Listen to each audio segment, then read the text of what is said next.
I know. I talked about pandas yesterday and I talked about pandas the day before. And here I am again back with pandas. But today we will be talking about data cleaning, how to handle missing data. And with that, I welcome you to day 33 of the 100 Days Python Programming Challenge, where I will be showing you how you can handle missing data and how you can ensure that your data is perfect and clean for whatever operation you want to perform. My name is Fimilayo from Beth Media, and welcome to day 33. Hello there, welcome to day 33. It's 33 days. Yesterday we talked about reading data using pandas from the CSV file, and the day before we learned about creating our own data frame and our own series. Today I will be talking about handling missing data. You might be wondering, like, what is missing data? Imagine you have a CSV file, and in that CSV file, you have like over 10,000 rows and so many columns, like 500 columns. It is possible that your file would contain missing or invalid values. And then it will be time consuming for you to go through every single rows, every single columns in the file to find out which is missing, which is incorrect, and so on. But with Pandas allows you to clean your file before you start processing. And that's what I'm going to talk about today. So I'm using the same files that we used yesterday. Bad data includes if there's an empty cells, if the data is in the wrong format, and if they are duplicates. So this is the same way to read our file. We're using the pandas.read CSV, and then we're setting our delimiter, and this is what we have in the file. By just looking at the content of the file, we can see NaN, NaN, NaN, and that means we have missing data. So what if I want to be able to determine if there's a missing data or not? I want to be able to see. So by this, I want to be able to print out true if a particular row or column has missing data, and false if it doesn't have missing data. This is how I would do it.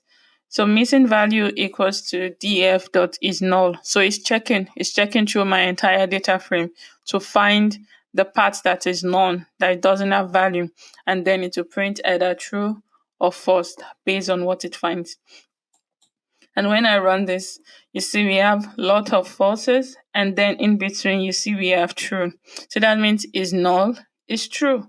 We have missing values in our data. So now that we have missing values, what can we do? We can fill the missing values with a specific value. For example, we have the missing values in salary. You might want to fill it up with 0 if that's what you want, or you might want to fill it up with something. It depends on what you want, what your end result is, how you want to present your results. So one example is by filling it with 0. So this is how a simple code of how to fill it with 0.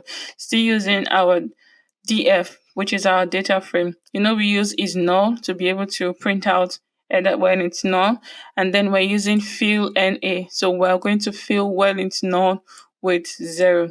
So let's say, for example, we have number 6, we have null, we have number 11, and let's see when we print this.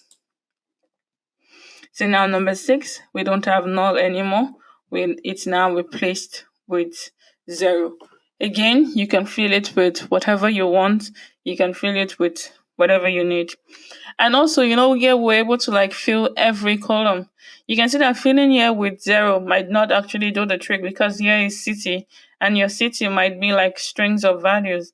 And this is now like an integer, so it might cause problem when you're processing later. You can specify that, I only want to fill this column with 0. I do not want to fill other columns. I just want to fill this particular column. So now we want to fill age with just 0, and we want the rest to stay the same. So I would come with age filled. Let me scroll this up. Equals to, and then my data frame. We spoke yesterday how you can extract a particular column in your data frame. So it is df, then age. And what do I want to do with my df.age? Here we specify just df, so we're filling all the data frame, but df age, we're only filling the age column in our data frame. So df.fill NA, and then I want to fill it with 0. So age filled, and then when I run this, we get that the column, just the column, is filled with 0. So this is how you specify, and then you can then use this new column that you have. You can then use it back in your data frame if that is what you want. So we have been able to like fill all the columns in our data frame with 0, and then we're able to like fill a particular column in our data frame with 0.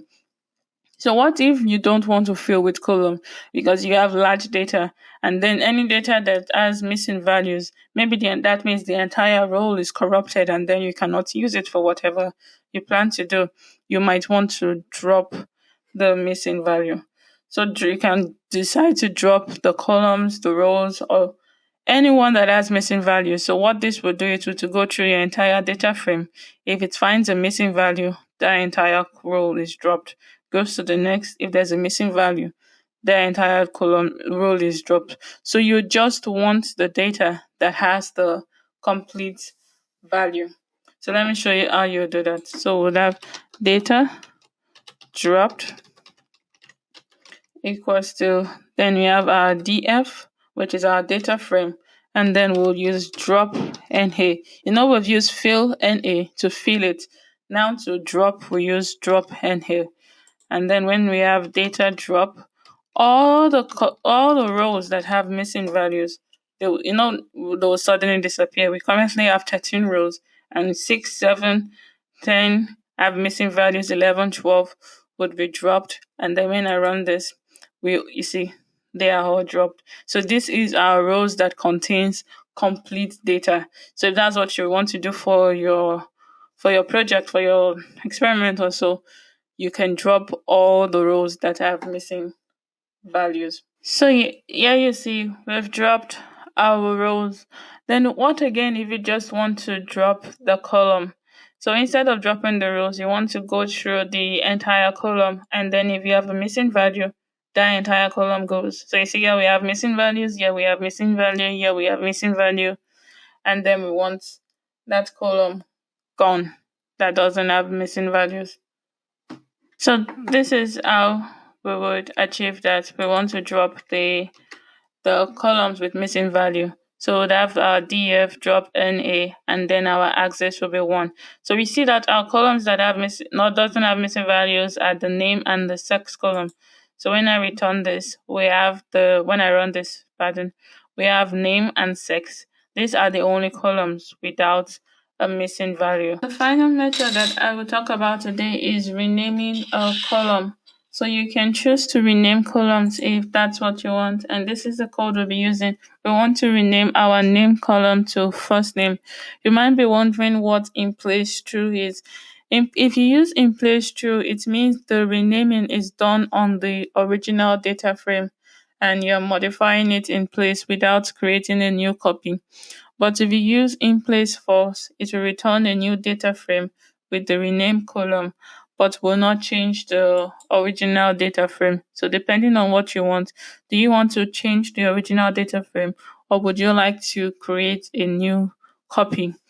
So I'm using in place true. So when I run this, it would rename the column from name to first name, and this is affecting my original data frame. So this is what we have for today. We talked about how you can clean your data, how to undo missing data, how to drop, how to rename, and so on. There are some practice questions here. And tomorrow we'll be talking about data visualization. You do not want to miss that. We'll be creating bar charts, scatter plots, and the rest with Pandas. See you tomorrow. That's it for this video. Do not forget to like, to subscribe, to share, and to leave a comment. And the link to the notebook that we worked on is available in my GitHub. Link is in the description. Thank you very much for watching this video, and I'll see you tomorrow.